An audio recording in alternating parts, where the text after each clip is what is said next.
Well, it's podcast time and we are ready and raring to go. I found some on this day information. Yeah. What do I say about on this day information? You say it's the domain of lazy radio and then you insist we use it. Not necessarily. It's got to be was great. Great stories. This was. Today you bought a great story. This man in 1972, you can see him on the BBC. He puts on a big pair of trousers. He ties a bit of rope above each knee, shoves 2 ferrets down his pants and holds them tight at the waist to see how long he can stand it. He broke a world record, Brendan. Right. Yeah, indeed. That was entertainment in those days. Travis Kelce's brother, Jason Kelce, might not be playing NFL because his side got knocked off. But isn't he going crazy watching his bro play? It's been brilliant. Shirt off in the freezing cold, cheering him on. It was just a delight to see. He outshone Taylor Swift. You know what? 2024 on Mars. Taylor Swift was named Time Magazine's Person of the Year. But apparently 2024 is the year of the cicada. I'll tell you why it's so important. I'll have to break out my big ice cream container. Enjoy the podcast. Everybody online. Right now, by the miracle of recording, we had so many requests for them to do it again. Mistress Amanda. Miss Keller. Amanda. Doesn't work alone. Wow, this is fantastic. Her friend is in a back room making the tools of the trade. I've heard them describe him as a drunken idiot. Sorry, I've been drinking beer. The legendary pirate Jonesy and Amanda the actress. Hello, Wiggles. Congratulations, Mandy. We're on the radio right now. What is it, you cunt face? Jonesy and Amanda, you're doing a great job. You have no empathy for anyone but yourself, you giant tool. Now's the time to hear good radio. Sorry, a bit of a tongue twist there. What are you, an idiot? Jonesy and Amanda are here. It's showtime, a-holes. We're on the air. Top of the morning to you, Amanda. How are you today? I had one of those mornings this morning. You know how we've had this crazy weather lately. Hot, cold. It's a whole Katy Perry situation It's going not on. cold, hot, humid. Humid. But Rainy. Have you noticed your lawns and your bush is just growing crazily? Everything's growing crazily. Yeah. So I got this hedge outside my garage door with a tilde door, and the bush has got too thick in front of my door. So I've opened it, and it wouldn't go past the bush. So then I had to shut the door. Then I had to get my shears and trim the bush around my door. This morning? Yeah. So I'm standing out there with my motorbike helmet going... Were you tempted to get out one of your many noisy chainsaws to match your noisy bike? I don't want to push the neighbours too much. I've already got a motorbike idling away in the garage. While you're doing your gardening. While I'm swearing away. With your tilted door, do you physically open and close it? No, it's an automatic tilted door. Come I on. was imagining you getting off your bike, putting your bike on the stand, going closing the it, worst. getting back on. That is the worst in the world. I've had in the past, many years ago, doing that and the bike's fallen over. And gunk. And this guy walks by and says, well, that's not good. And I said, no, mate, it's not good. Remember that time you rescued me when the bike fell on my leg in the inner city there? No. And Hit you just below your inner city. Yeah, the stand went through a concealed drain and it fell onto my leg and I was trapped. And you said, what will I do? I said, you got to get this bike off me. And then you hiked up your dress and that was the first time I saw your legs. Let's not go into this No, I didn't conversation. realise you had legs. Like you don't have bad legs. You got good legs. You don't have bad legs. I never imagined what your legs would be. That's all. And you hiked them up and Don't make me regret saving you. you were like one of those women. Yeah, when the truck falls on a baby. Yeah, and they summon this incredible strength. Yeah. You saved my life the that day. thanks that I get is, you don't have bad legs. You've got good legs. You'd be happy with them. Maybe you should get them out more. Why is this conversation that's gone from my great physical strength You got good strength. turning into creepiness? I think we could enter you in feats of strength. That's what we could do. That could be a thing. We could become a travelling circus. Yeah, we put you up against, other radio people. Or, up against the Jim Rose circus. Who's Mr. Testicle? Or who's that guy that lifts things with Mr. Lifto? He lifts things with his testicles. Have you ever seen him? Is he different to Mr. Testicle? No, I don't you wouldn't think have two guys. I don't doing think there stuff. is a Mr. Testicle. I think it's Mr. Lifto. I misspoke. Mr. Lifto. And he'd have a hook attached around his area. I didn't like and that. he'd lift up bricks and things. I don't miss the cult of Jim Rose Circus. Yeah, no, it was stressful. It was just always stressful. It was too stressful. Can't they do something nice? Yeah. Oh, at least he's pulled a flower out of his bum. Read the card. The card.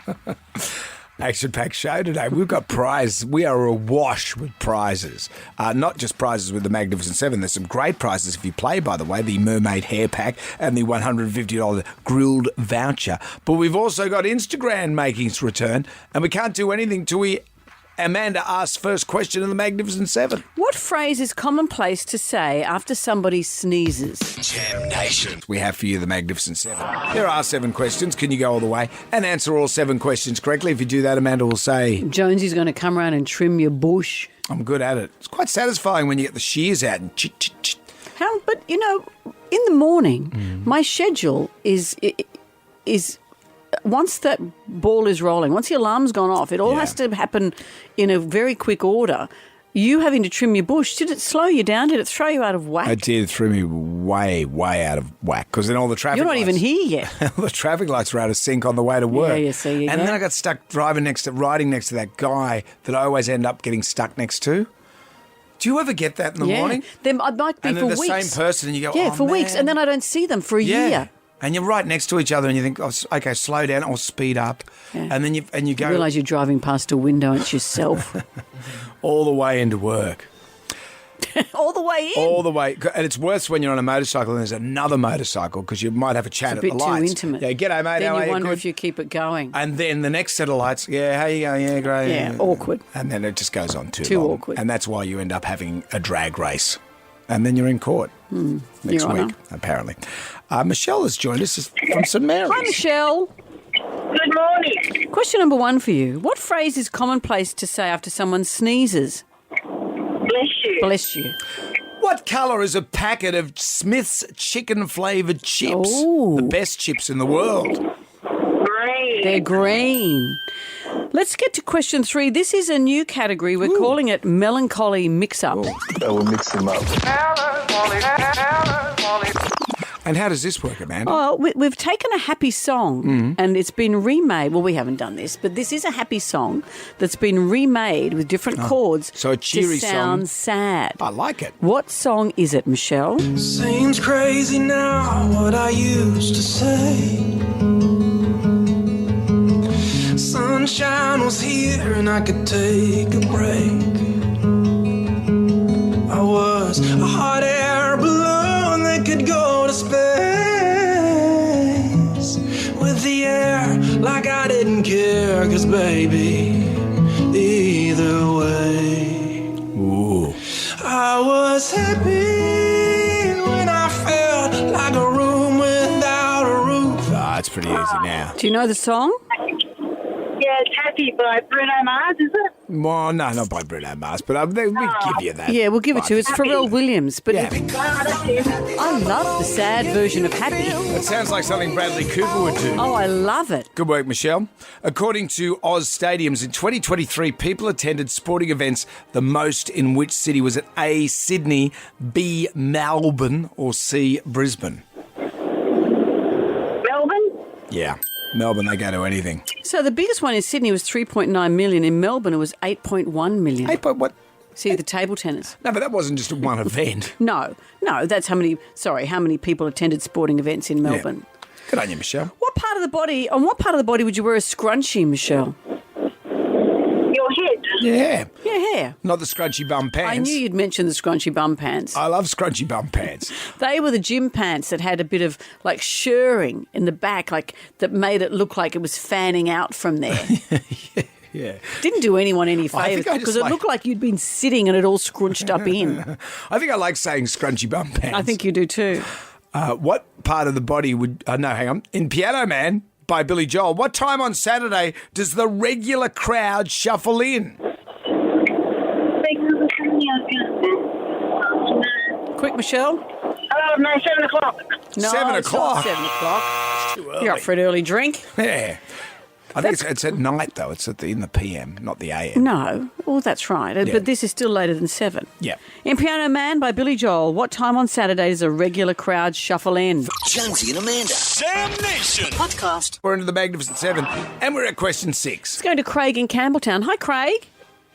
Morning, how are you? Very well. We all know the song Piano Man, but if you sing it in your head, you'll know the answer to this. Billy Joel is singing about what time on a Saturday night when the regular crowd shuffles in? It's 9 o'clock on a Saturday. Yes, it is. 9 o'clock on a Saturday. The regular crowd shuffles in. Great song. You know, I sometimes think I'm sick of hearing it, and then if the few times I've been to see Billy Joel and he sings that, When he does it. tears run down my face, and I'm great. singing along with everybody It's else. like that line, and they sit at the bar and put bread in my jar and say, "Man, what are you doing here?" Yeah. Such a good song. Which famously corrupt cop passed away over the weekend, It's Craig? quite the LinkedIn profile. That's the Roger. The Dodger. And we've got the cheery music to send him on his way. We'll have to talk about that. We had Roger Rogerson on our show a couple of times all those years ago. Why'd we have him on? He had a book, and then he did that show with Mark Chopper Reed. This was the era where they all decided that they wanted to be entertainers. Yeah, and the shows were dreadful, the spoken word. I wasn't a fan of making heroes of corrupt people like that. Yeah, but it was a time in the 80s anyway. Congratulations to you, Craig. You've won the Jam Pack. A Mermaid Hair Pack coming your way, valued at $150. Mermaid Hair creates game-changing hair tools for on-trend hairstyles. There you go, Craig. A $150 grilled voucher. Grilled has teamed up with legend Ash Barty. Ace a new Barty burger today. And Jonesy and Amanda Character Chews, Vita Colouring and Sustainable Pencils. Craig, anything you'd like to add to this? No, just happy Australia Day to everyone when it comes on Friday. Of course. Let's celebrate as a country. Yeah, Rob, well said, mate, indeed. Thank you, Craig. Good work. I personally think I'm a proud Australian. I'd like to find a day where we can all be happy. Yeah, And I don't know if that is Friday. Look, you know, as I said before when I started in this business, and because my radio anniversary is coming up this weekend, this is when I started back in 1990, the big blow-up at the time was they're moving Australia. The proposal was to move Australia Day to the actual day. It had always been on a It used to Monday. rotate around the weekend. It would either be a Friday, if it was on, say, a Tuesday or a Wednesday or a Thursday, they'd have the Australia Day long weekend starting on the Friday. Or it would come on the Monday otherwise. And everyone was blowing up, how dare you do Because they this? wanted a weekend, so Yeah, the what's date the hadn't point of mattered. this? And no one really knew when Australia Day was, and most people still don't. When you talk to them, they'll say, "Oh, it's when Captain Cook arrived." Well, Yeah. Captain Cook came 18 years before that, Yeah. and the other one was, you know, when the first fleet arrived. So it was the beginning of white settlement, Yes, which of is why course. it's not a happy day for everyone to celebrate. And I agree with that. I'd like to, but you know, I'll be celebrating Australia Day because we do have to have a national day, and especially in these troubled times. But you know, I don't know when. I have no answers for that. I'm still taking the long weekend. I've taken Don't the get long that weekend. wrong. Just bring the long weekend into it. Well, the pub test today, this is something close to my heart, demerit points. Yes. There's a ploy to give demerit points back sooner than normal. This is what the New South Wales government's doing. But if you've got a perfect driving record, which I don't, how do you feel about that? Are you happy that others are getting their demerit points back? We're putting it to the pub test. Jonesy and Amanda. Jam Nation. Podcast. Brace yourself. Come on, baby. Bring it home. What you got there, bud? All right, let's get started. I'm going to flick through the Jalmanac, our big book of musical facts. On this day in 2000, Kylie Minogue released her hit Spinning Around. It wasn't really meant for her. During her stint on American Idol, I wasn't aware of this, Paula Abdul had co-written the song with a woman called Cara Diaghilev. Cara Diaghilev. And they had every intention of Paula using it as her comeback song, but she decided to give it to Kylie instead. What, did Paula give it to her or did Cara? Well, she later admitted in the interview there was some regret over the decision. I have some remorse a little bit about that, but I'm really thrilled. Yeah, I love the song. It's a fun song. It was written about my divorce a long time ago. Well, but why did Paula give it away if she wanted to record it for herself? Well, I think sometimes it's just how it happens. Some of the best songs have been given away by people who are great recording artists themselves. Cara, the co-writer, What did she say? Well, she was also heartbroken that Paula decided to give the song away. She said, and this is a quote from her, "Kylie Minogue, who's Kylie Minogue? I've got to make some money or I'm going to have to go back to my real job." And then I saw her ass in the video. She had those hot pants on and I was like, okay, I like Kylie Minogue. I'm going to make some money here. Oh, there you go. That ass got a lot of people in trouble. Remember my mate Mick when they had the big billboard on the M5 and he was on his Harley and he went straight up the backside of a ute. Had to write it on his insurance Went up the claim wrong backside. that he was distracted by Kylie Minogue's hot pants. Well, did you know that the iconic gold shorts are at the Arts Centre, not the Arts Centre, in Melbourne? You can go and see them. Go and see them. Go right up the back of them. Go to the museum. Here's the song by the one and only Kylie. Brilliant. Jam Nation. Best week of your life is back after 9. See if you can get on the standby list. When you hear Kylie, like then, but not now, Madonna, you two, or Adele, you call the chaps, Phil and Steve, and you're on there. And you could be in Vegas for that week. What a great week. It's an amazing week. And Madonna will probably come on late, but it doesn't matter. You're in Vegas. Imagine that, all of that in 1 week. Unreal. It would be unreal. Can I tell you what is also unreal? Something that happened for me a couple of weeks ago, and it's on telly today. As a presenter, there are a few things in Australia, I think, that are more prestigious than being asked to go and play school. And when I say prestigious, I don't mean look at me. What I mean is for the kid that I was watching Play School to be invited to read a story for story time on Play School was an incredible thing. And it's on today at 8:50 this morning. What are you doing at 8:50, Brendan? I'm leaving here. I'm going to watch the TV. Yeah, of course you are. I'm going straight to the ABC. I'm reading Max's Dinosaur Feet. Moisturise more was my recommendation. But it's surprisingly difficult to read a children's story. And I'm sitting there and all the characters Who's around me. there? There's Big Ted. Yeah. What about Jemima? No, I saw Jemima. I was given a rare tour of the craft room out the back. So I got to see the cast members relaxing. What about Humpty? Saw Humpty, saw Big Ted? Jemima, saw Big Ted. They're all just sitting there. It's like seeing the teachers when you walk past the staff room. Yeah. There they all were just hanging out. Having a smoke. That's right. Did you see Blackboard? Hurry up. I didn't see Blackboard. Hurry up. But there were all these big tubs that's another character, big tubs, that were filled with all the bits and pieces. So there were flowers, there was paper mache, there was things with which you could create all the sets that they use. Oh, it was just so This is thrilling. great. And reading a story is harder than I imagined it would be. So you have to read the words exactly as they are because it's a teaching tool for kids. Sure. So the words are on the screen as you're reading them, so you can't skip That's a over bit of any of pressure. the words. In the old days, they didn't have that. Yeah, you could just, say, and anyway, you can't do it with that. You can't You've do got it when to you be read very specific. your own kids a story. Yeah. When you scooch through. Yeah. And then the Lorax, well, he managed to save the forest. To my shame, I never read them Dr. Seuss because I found it irritating, which is terrible. True, Dr. Seuss. What did you stick with? Harry McClary from Donaldson's Dairy? That was Harry always McClary, good. and I got a lot of those pop-up books that I loved, and the kids still remember those. Yeah. And they just reach out their little hands and rip them apart. And I thought, that's reading. That'll do. And Scuffy the Tugboat. Remember Scuffy the Tugboat? That was good. Or Toodle the Train. Toodle the Train. Stay on the tracks. So many great things for kids, and Play School is one of them. It's a staple of Australian television, and I'm thrilled to be part of it. 8:50 this morning, Max's Dinosaur Feet, as read by me. Will you be just displaying dinosaur feet? I'm wearing a big pair of slippers because the story is about Max, who's got some big dinosaur feet, and they're noisy and they're scared he'll wake up his little sister. Right, okay. And if my loud, shrieking voice reading a story doesn't wake that sister up, nothing will.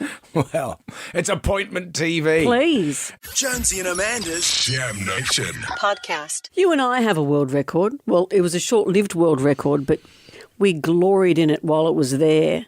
We broke the world record, the Guinness World Record, for broadcasting underwater in a fish tank. We did our show underwater for 3 hours. 3.5 hours, thank you. 3.5 hours. Yeah. And we did the Yum Cha one as well. That was another one. That's right. We've got two the world biggest records. Yum Cha. Yeah. Yeah. So 2 world records. Look at us go. On this day in 1972, I found something great from the BBC archives.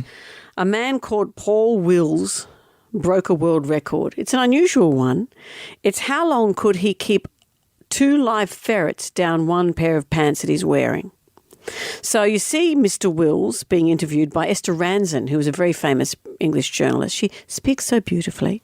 And you see him gearing up to put the ferrets down his pants. And what he does is he puts on a pair of pants, he ties them at the knee to keep the ferrets in the groin region, because apparently that's what you're supposed to do. Is that really a necessity? Is that like a stipulation? Just his choice. Or is that that's just tied him? a bit higher so they're stuck right in. Just got to make sure they focus on them one area. And then they put these ferrets with awful teeth and awful nails, shove them in, 2 of them, and then he has to hold the pants tight around the waist for as long as he can while the ferrets are in there.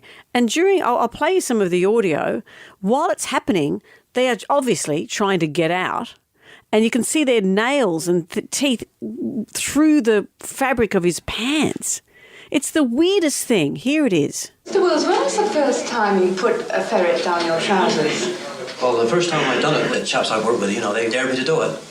So I went home and got my ferret and brought it in, and I done it in the canteen.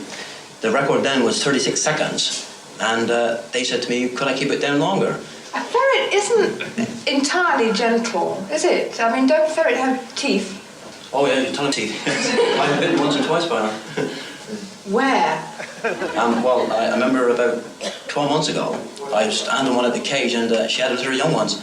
And I must have disturbed her in some way, and she laid on my hand. I had to go up and have 3 or 4 stitches in my finger. Really? Yeah, that's true. Is the timekeeper with us? There. I just hold the pants tight so they can't get at the top as well. As you can see, they're scratching a bit, and I got a small ear scratch in the back of my leg. Time elapsed. 1 minute. You've done a minute. 5, 4, 3, 2, 1, now. Congratulations, Mr. Wills. Thank you very much. Well, you are definitely the world record holder for 2 ferrets down 1 pair of trousers. Well, they all asked him how he felt. No one asked the ferrets. They looked horrified when they came out. Well, ferrets used to be a thing. That was what entertainment passed off as. On Hey It's Saturday, you'd see some guy put a ferret down his pants on the midday show. Right. Multiple times. Right, put a ferret we'd have people as entertainers on the show whose big thing is, watch me put a ferret down my pants. And Ray'd go, top blokes and Aussie sorts and Sheilas. And ferrets. And ferrets down your dacks. I don't see the entertainment value, and I don't know why we've stopped. Why don't we just start putting a handful of funnel webs down my pants? Why don't we up the ante a bit? Everything's up now. Have you seen there's a show on Foxtel now, and it's about the bite masters or sting masters, all these guys getting stung by stuff. That's where we're at. The jeopardy has been upped. So a ferret's no longer enough. I wonder what the world record now is for 2 ferrets down the pants. Do we know? Well, I don't know. He did 2 minutes. Ryan, can you Google? And it's got to be Am I right? 2 ferrets down 1 pair of pants. They're quite specific at the old Guinness World Records. Well, he's Googling that. We used to go ferreting when I was a kid. We'd go rabbiting with my granddad, and he'd put a ferret down the... Because that's what they're bred for, the ferrets. And he didn't have his own ferrets. He'd hire them from a mate. And the ferret would go down the rabbit hole. And then there'd be a little net at the other end of the rabbit hole, and the rabbit would come out, and then Granddad would get the rabbit and go and break its neck. And what about the ferret? It'd come out and he'd catch that too. Yeah, that'd go into the net too, and then he'd put it back in the cage. And then we'd take it home and eat the rabbit. Don't get that wrong. So he was doing it not to get rid of rabbits from his property, but to eat them as it was food. just sheep. That's what we ate back then, rabbit. Still can't eat the stuff. Dreadful. Am I right? Yeah, so I was having a quick Google. The sport was dominated by this guy called Reg Mellor for decades from Barnsley. He was a retired miner, and he set the new world record for 5 hours and 26 minutes come on. in 1981. But then in 1986, he tried to break his own record, trying to get to 6 hours. But then after 5 hours, most of the people watching became bored and left. Workmen arrived to dismantle the stage despite his protest that he was on his way to make a new record. And that stood until 2010, where Frank Bartlett, who's a retired headmaster, and Christine Farnsworth broke his record. It was 5 hours and 30 minutes. Wow. Imagine that, the ignominy. You've got it all set up there, packing it up. I've got another half hour in me. Yeah, whatever, mate. You, mate. Whatever. Jam Nation. We're ready for the grab right now. Who wants some free money? Instant. Coin, cash. Moolah. I like the sound of that. Jonesy and Amanda's Instagram. Here we go. 10 questions, 60 seconds on the clock. You can pass if you don't know an answer. We'll come back to that question if time permits. If you get all the questions right, happy days, $1,000. And lots of people choose to just take the $1,000 because $1,000 in the pocket is better than nothing. True. But what about $2,000 in the pocket? We will tempt you. One bonus question, double or nothing. Sim's in Lane Cove. Hello, hey, Sim. Hello. Hello. Now let's see what we can do for you. We have 10 questions. We have 60 seconds. If you're not sure, say pass because we might have time to come back, okay? Sure. All right, Sim, good luck because here we go. Question number 1. What does a chicken lay? Eggs. Question 2. The opposite of push is what? Pull. Question 3. What kind of sport is WWE? Wrestling. Question 4. Gotham City is the home of what superhero? Batman. Question 5. True or false? Greenland is the biggest island in the world. False. Oh, no, it's Said it so true, Sim. confidently. Yeah, true. Oh, Sim, Dang I'm me. sorry. Sim, you were doing so well. I know. $100 to be getting on with. I'm sorry it wasn't more. We'll play again tomorrow. Good on you, Sim. Okay. Jonesy and Amanda. Jam Nation. We were talking yesterday about it being the 90th birthday of Tom Baker, who, when I grew up, was the classic Doctor Who with his big long scarf. And whenever you take up knitting as a younger person, that's all you do is knit one big long scarf. And it's okay because Tom Baker had one as well. One of the things we were talking about, though, that really made me laugh was when we were talking about the Doctor Who theme. Oh, yeah. And you said this. I used to send my brother into a rage. That show would come on, and I'd go, woo! and I just used to, he'd go, Mum! Because I'd go, woo! And he'd say, Mum, he's being a theremin Brendan's again. Reckon Doctor Who! It doesn't take much, does it, to wind a sibling up? So that's all it was you going, woo, Mum! Yeah. And I'm one of 4 siblings, so there's a lot of ammunition there. And being the eldest, there was a lot of, my brother used to drive my sister crazy, my middle sister. Yeah, not the youngest one, the other sister. But I remember one day I was sitting upstairs and he came home and said, Mum. And Anita says, she's not home. Mum, she's not home. Mum. It went, and then I started to time it. It went for literally half an hour. Oh, no. And she is just yelling out abuse. She's not happy. The neighbour actually knocked on the door to see if everything was okay. Well, they knew your mum wasn't home. Well, what about my brother? I went through a stage of saying Cameron's name is Shirley. Makes no sense. Threw him into a rage. And Mum would say, well, you know your name's not Shirley. But he just couldn't handle it. So you'd say, Cameron's name is Shirley. Yeah. There's a sentence for you. Because I've said that. It would drive him crazy. Because I've said that to him. I know, you still say it to him now. If that's your real name, Cameron, or is it Shirley? Shirley. Doesn't take much, does it? Gemma Rye, yesterday we were talking about it. Welcome to the party, pal. Hey. You were saying with your youngest brother, Lockie. Yeah, Locke, yep. What do you used to say to him? So if he was getting in trouble from Mum, me and my older brother would sort of stand around stroking our chin and we'd go, Chizzy Wizzy, oh, you got a little Chizzy Wizzy, mate, oh no. And he would just lose it. What is I'm not having a chizzy. Is chizzy a word? Yeah, Did you make it up? It's just in our family. I thought it was a universal term, but yeah, we might have made it up. We still I'm do not it, having a chizzy. It's so good. The smallest of things set you off. Tribal Drum is beating for Sibling Trigger. Hey, did you touch my drum set? Hey, knock it off! The smallest, the smaller the better. Sibling Trigger. Jam Nation. The Tribal Drum is beating Sibling Trigger. Hey, did you touch my drum set? Hey, knock it off! I loved the story you told yesterday about how little it took to wind your brother up. This would have happened. It would be, I don't know, late 70s, and Doctor Who would be on the telly. My brother would be sitting in front of the telly, cross-legged.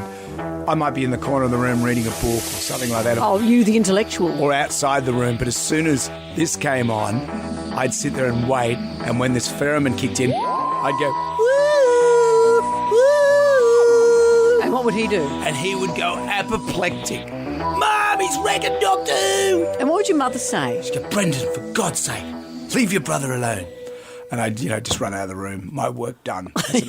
Well, all I had to do, my brother's 2 years older than me, all I had to say was, Cameron's name is Shirley, which makes no sense. Mum! And she'd say, Cameron, you know your name's not Shirley. Just ignore her. We still laugh about it. Thomas has joined us. Hi, Thomas. Hi, how you going? Very well. What set your sibling off? Well, my father's name's Michael, and he'd act and say certain things that would annoy me and my brother sometimes. Of course, he's your father. And, pardon? Of course he did. He's your father. Yeah, exactly. And then every now and then my brother does the same actions and also the same sayings. So every time he does, I'd say, all right, Michael, and it would throw him to an actual fit. All right, Michael. That's great. And did it go for years? Oh, it still goes to this day, and he's 8 years older than me, so it's even funnier. All right, Michael. That's all it takes. Leanne has joined us. Hello, Leanne. Yeah. Hello. What were your triggers?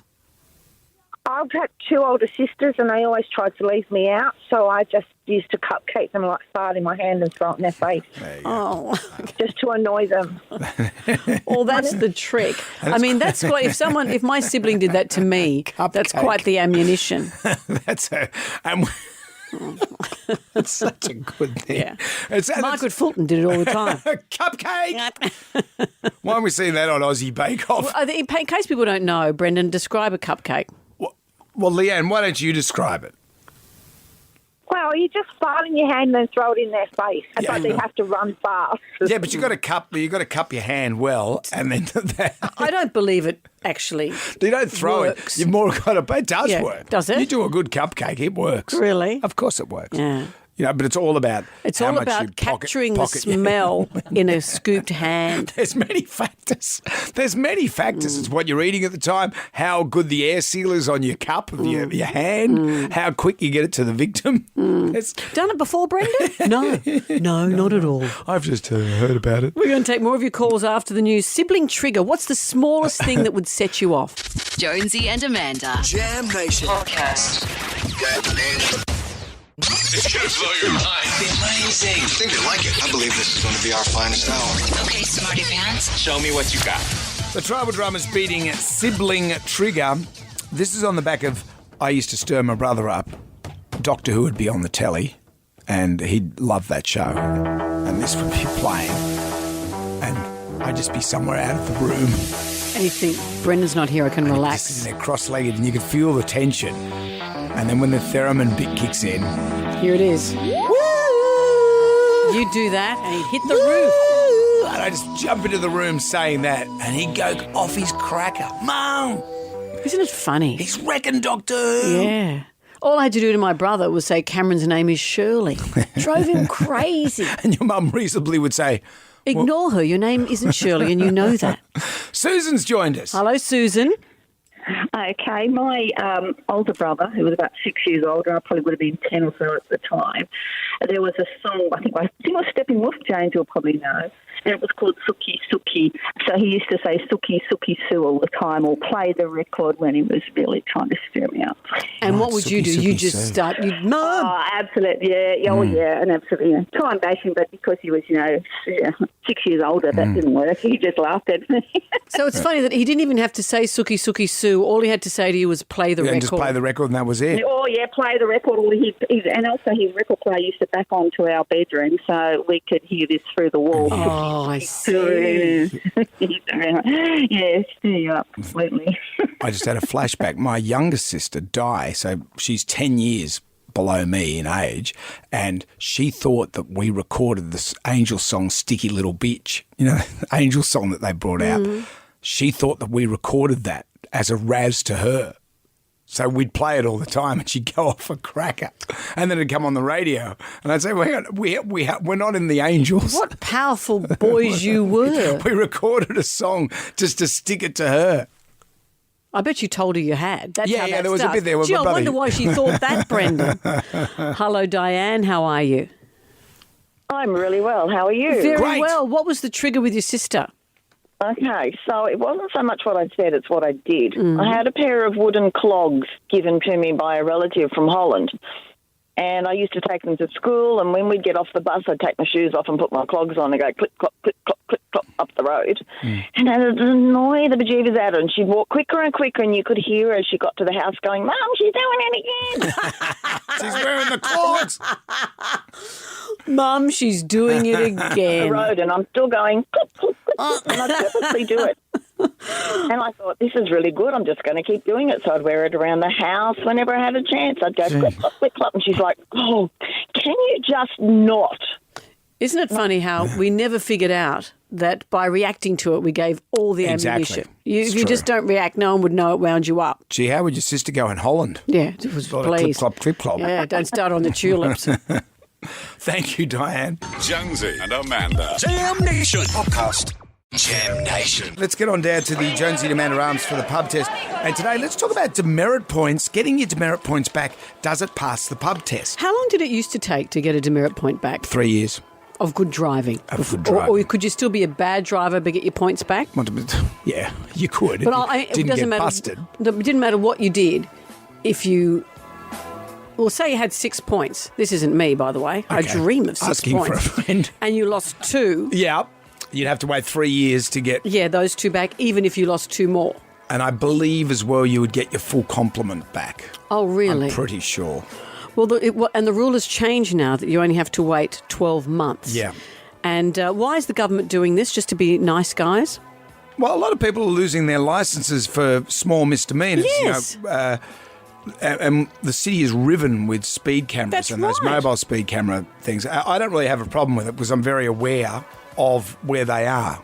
And also, you know, being a motorcyclist, you have to be aware because you're going to die otherwise. But you're right. It does. It makes criminals of people. Yeah. People lose their licenses. People feel they still need to be able to drive for their work or to pick up kids. So then people end up in more trouble. This system, it clogs up the courts because we're being so hyper monitored. It's very easy to lose points now and therefore lose your license. But there's a lot of roads in Sydney that have speed cameras on them that don't need to have speed cameras on them because and also the speed limit has been dropped to it almost tempts you to drive backwards. To drive faster. There's a lot of roads here that are 60 k's, posted 60 k's, where you could easily do 70, and then that's where the problem lies. Yeah. Some people aren't happy with this, I'm guessing, because they have worked very hard to have a clean driving record. And why should people who don't have a clean driving record be rewarded by getting their points back sooner? Mm-hmm. So how do you feel getting your demerits back sooner? Does it wind you up or is it a good thing? Does it pass the pub test? Jonesy and Amanda. Jam Nation.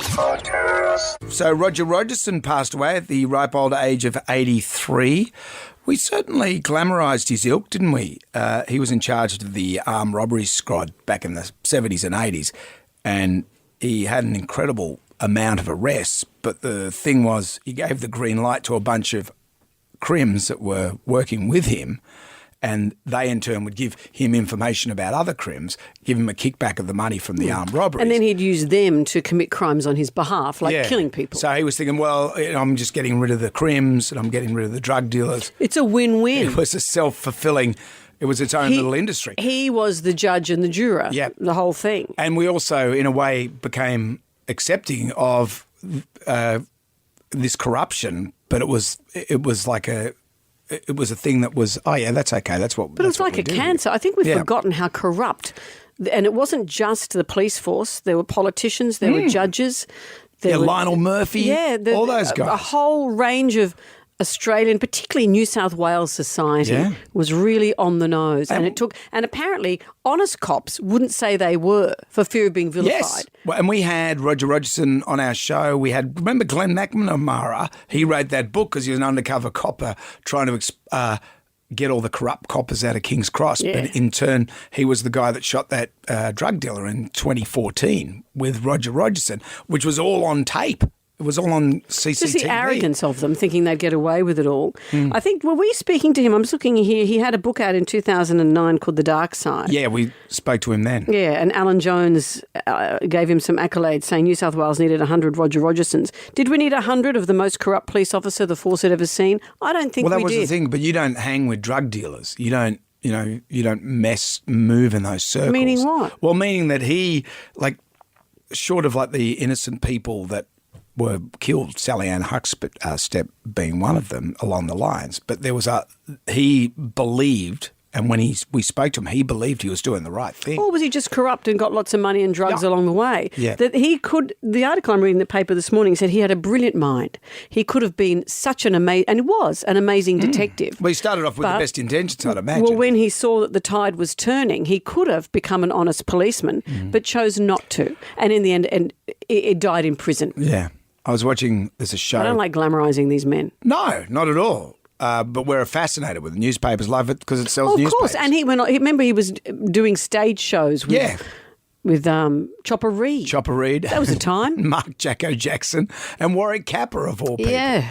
I'm watching this show at the moment. It's called Boat Story. I've seen an episode. Have you of that. seen that? So, and it's interesting because this just happened. Surf Lifesaver has found $200,000 worth of cocaine just off Bondi. And Boat Story is about these two strangers that find a boat loaded with drugs. It's washed up on the beach. Yeah, and they're thinking, and they've fallen on hard times. They think we could move this on and sell it and end up becoming... No one would know. No one would know. But the problem is... Of course, people are going to know. And if you're a decent person, how do you live a life where you hide that stuff? Because I think it'd be so hard to be an organised crime because the cops want to get you and the crims want to get you. You'd have to be pretty good at it. And also, the nature of these things is you'd have to think, well, who do I contact in the drug world? I'll go through my Rolodex. What do you do? Hello, I'd like to speak to the kingpin, please. Oh, no, I won't use my name. I'd be hopeless. Can I speak to the kingpin? First name King, last name Pin. Jonesy and Amanda. Sam Nation. Podcast. I want you to get up right now. I feel like I'm taking crazy pills. Go to your windows, open them, and stick your head out and yell, I'm as mad as hell. I'm not going to take this anymore. Down to the Jonesy and Amanda Arms for the pub test. Getting your demerits back, does it pass the pub test? More than 1 million drivers across New South Wales have had their demerit points scrapped. This has got the ire of this gentleman on our Gets My Ghoulies hotline. Hi guys, what gets my ghoulies is the state government giving away demerit points to people that have broken the law, done the wrong thing and been dangerous to everyone, but they get rewarded. But then they take away the half-price licences and all the rewards for people that don't do anything wrong. So you actually get punished for doing the right thing and you get rewarded for doing the wrong thing. How about give extra points to the people that haven't lost any for the last 10 years? That's what gets my ghoulies. Well, it used to take 3 years to get points back. Now, if you've been a good driver and you haven't lost any more, it's only going to take a year. So the slate has been wiped for millions and millions of drivers. How do you feel getting your demerits back? Does it pass the pub test? No, it doesn't pass the pub test. And the reason it doesn't pass the pub test is because if I get it back within a year, then I just go and lose my demerits year 2 again, then I get it back in year 3 again, then I get it back. So basically it's a revenue rider for the state. I reckon you should get them back, but obviously I don't reckon you should be waiting 3 or 4 years or whatever it is now to get them. Everyone's not perfect, so I reckon we all should get them back no matter what. I don't think it does. They removed the incentive to be a good driver the whole time, and they've provided an incentive to be a good driver for 1 year. It makes no sense. It makes no sense. How many points have you got left? I'm too scared to look. 1/8 of a point? Is that what I'm you've got? holding on. A fingernail? Brendan, I'm holding on. Jam Nation. Well, it just seems American football fever has gripped us all. And a lot of that is thanks to Taylor Swift. As much as people don't want to think that, a lot of us have put our eyeballs onto Travis Kelce and his team, the Chiefs, and the game in general, since she's been interested in him. I saw a T-shirt that said, I support the side that Taylor Swift's boyfriend plays for. Yeah. And that's what drives me crazy. Well, all eyes were on the box last, what day are we up to? A few days ago. Tuesday. When Travis Kelce was playing the playoffs against the Buffalo Bills. Isn't that a nice block? Well, it was cold over there. Buffalo Bill. Oh, it's close. So Travis Kelce, if you don't know the story, NFL player, has a brother called Jason Kelce. Last year they played in the Super Bowl against each other. And their mother, who seems lovely, wore a jacket that was half one team's colours and half the other. What achieving sons she's got. I know. And what a position it put her in. And it was so hard after the game. She went and congratulated the winning son, Travis. And then she had to go and find Jason to give him a big hug. He said, where's my mum? Actually, what would you do? Jack and Liam are playing football against each other. Do you go to the loser first? No. Or what would mum's instinct do? I think you congratulate the winner. Go winner first and then I think you do. Hang around with the loser a bit and go, okay, mate, well, you'll be all right, won't yeah, you? your party's only got a couple of cheesels. I'm heading over here for the caviar. Going back to the winners. But so the eyes were on the corporate box to see there's Taylor. It's the playoffs. It's all getting exciting. Who did they see in there but Jason? Travis's brother Jason, because his team, who I saw play in New York a week and a half ago, He plays for Philadelphia. I think they're the Eagles. The Eagles. He's finished his season. So all eyes went to the box. There he is, and he doesn't look like an athlete. He's a big bear of a guy, bit of a gut, what it seems to be a gut, big hairy chest. He's an NFL player. He's got his shirt off. It's -5 degrees Celsius. He's got his shirt off. He looks like a Viking, and he jumps out of the corporate box, jumps into the crowd. They all turn around and go, "What?" And they all start screaming for him. He chugs a beer, jumps back into the box again. Right. There was this little girl who was looking up at Taylor Swift. So he grabs this girl, takes her up so she can have a photo with Taylor. He was just the man of the moment. Everyone just absolutely loved him. And I saw someone here who said, if you think Jason Kelce going bonkers at a football game is great, but you're annoyed by Taylor Swift cheering, you might just hate women. Yeah. Or what's your problem? I just don't know why people hate Taylor Swift for this. Well, it's not her fault the cameras are on her, but what a joyous moment it was. And then I loved that he himself, Jason, posted a picture from his screen. His wife had texted and said, talking about their daughter, Ellie said, "Dad's boobs are showing." So all of this joyous moment comes down to that. You've embarrassed your daughter and job well done. Good work. Jam Nation. You know this noise? It's me rubbing my hairy legs together. Wow. What are you going to attract with that? Cicadas is what you're hearing there. Apparently 2024 is going to be the year of the cicada. Move over Taylor Swift, who was named Time Magazine Person of the Year. It's apparently... This is the year of the cicada. I love the cicada. Well, I'm glad you do, because I tell you what's going to happen. This year, 2024, will have a rare event. It's a simultaneous emergence of two different broods. Brood, what's X1X? 19? I think that's 19. And brood X111, which I think is 13. So the first brood... And actually, this is important. It's the first time these two broods have emerged together since 1803, and it won't happen again until in 221 years from now. So this year's pretty extraordinary if you like cicadas. Because the first brood, better known as the Northern Illinois brood, emerge every 17 years. So cicadas worldwide? I thought they were just here. No, they're worldwide. And cicadas spend most of their life cycle underground. Decades, maybe, underground.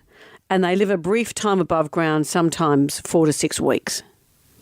So that first one, the Northern Illinois brood, emerges every 17 years. And this contains 3 different cicada species. So that's a lot of cicadas that are all going to emerge mid-May until late June. Oh, really? At the same time as that other brood, known as a southern great southern brood, they might fight, emerges every 13 years, contains 4 different cicada species.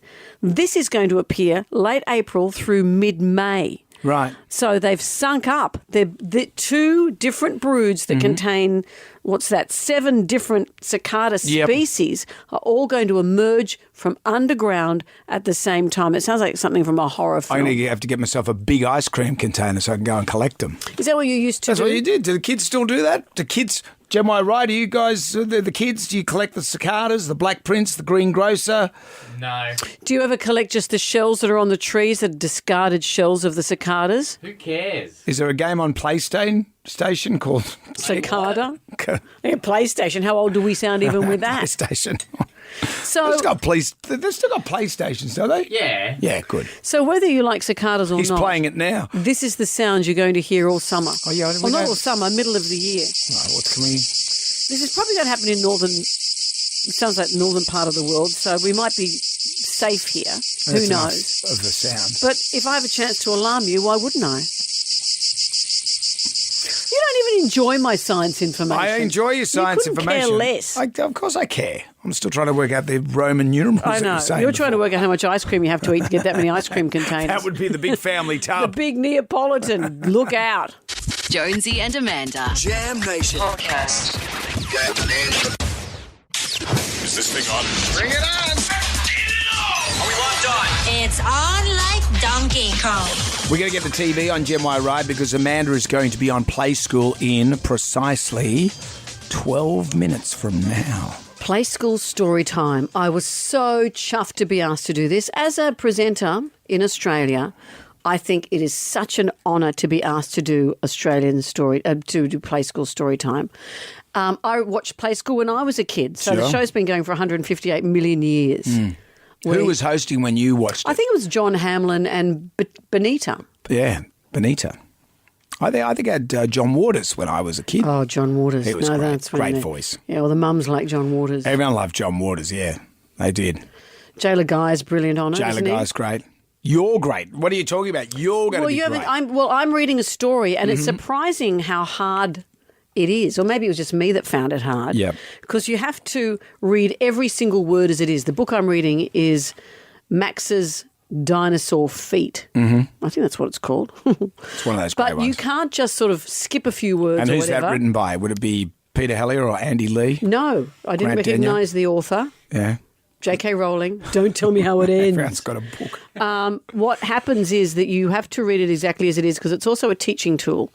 So you see on the screen the words as well. So you can't just flub through the words. You can't skim through it like you can't do with your own skim. kids. That's right. You have Yeah. to read it correctly. There was a prince and then he died. The end. Like the Bible. There was a man who died, or did he? The end. There's the thing, you're reading the Bible. That could be a thing. That could be a thing. You could do some jokes about the woman of Samaria. Smite and smite. Who was the most overweight woman in the Bible? The woman of Samaria. Yeah. Booyah! How do they know that Jesus enjoyed his tennis? Because he served in the court of the pharaohs, Brendan. And he's a mate of yours. How do you know he had a motorbike? Because he tore up the desert in his triumph. But no, I'm not reading the Bible. I'm reading Max's Dinosaur Feet. 8:50 It's ABC. appointment TV. What a privilege it was. Jam Nation. I often argue with my daughter about The Office because I like the OG Office, the original one with Ricky Gervais, and she likes the modern American Office. And I don't mind the modern American Office. I've come around. I used to be a purist like you, and then my son urged me to watch more of the American one, and I was completely hooked. And the it's kids- a brilliant and different show. They seem to like it a fair bit. One of the characters I like on it is Rainn Wilson, who plays Dwight. And Dwight is quite acerbic. Dwight, what are you doing? What? What are you doing? Just clearing my desk. I can't concentrate. It's not on your desk. It's overlapping. It's all spilling over the edge. One word, 2 syllables. Demarcation. He's so anal, isn't he? He is. And the character... do you think Dwight's character is far away from Rainn Wilson, the guy that plays him? Because I Don't feel know. that he could be a bit... So when you look at the outtakes, they all laugh hysterically at the stupidity of what they say, and often they're ad-libbing. So I don't know if Rainn Wilson himself is that kind of person. Rainn recently, while travelling through Portland International Airport, he was handed a note by a flight attendant. And the flight attendant, whose name was Melanie, just wrote, "The office got me through some of the darkest days of my life. I can't thank you enough for that. Sincerely, Melanie," the What a Alaska lovely message. flight attendant. And he's written, "So humbled to be part of a show that affected, touched, comforted and inspired and continues to do so. It's so beeping rare. A continuous thank you to the whole Office family, cast, writers, crew and especially the audience. Note, this is not an open invitation to give me notes on napkins." Is that what he said? So he didn't notice it until later. Right. So she gave him the note and he didn't notice it and then said, I don't want any more of these. I don't want any more notes. He's had this before, though. Do you remember that time he was on the plane sitting next to a guy who was watching The Office? And he filmed the guy watching him on the screen. Yeah, and he had a mask on. He had a mask on, and a lot of people. So for 5 hours, apparently, this guy watched The Office. Wow, I couldn't bear it. I'd have to say I'm in it. I wouldn't be able to do it. Well, you wouldn't know, because what if he started slagging your That's show the off? thing. That's why you've got to get in early. Yeah. Rainn went on to say this in an Instagram post. So after 5 hours of watching The Office, I finally nudged him. I was like, "Oh, it seems like you like that show." And I was slowly taking my mask off. And he's like, "Yeah, I really like it a lot." I was like, "Oh, I heard it was not so good." And he's like, "Well, it starts really slow. The first season is kind of questionable." And I was slowly taking my mask off, and I was like, "Oh, not so good, huh, the first season?" He's like, "Yeah, but once you get into it and get to know the characters," I was like, "Yeah, but that first season kind of sucks. It's really bad." And then he recognized me, and his head exploded, and we had a nice laugh. So, there you go. Happy ending. You have to work out when's the right time. A friend of mine was flying on a plane and sat next to a woman who turned to him and said, "Hello, I'm Barbara Eden."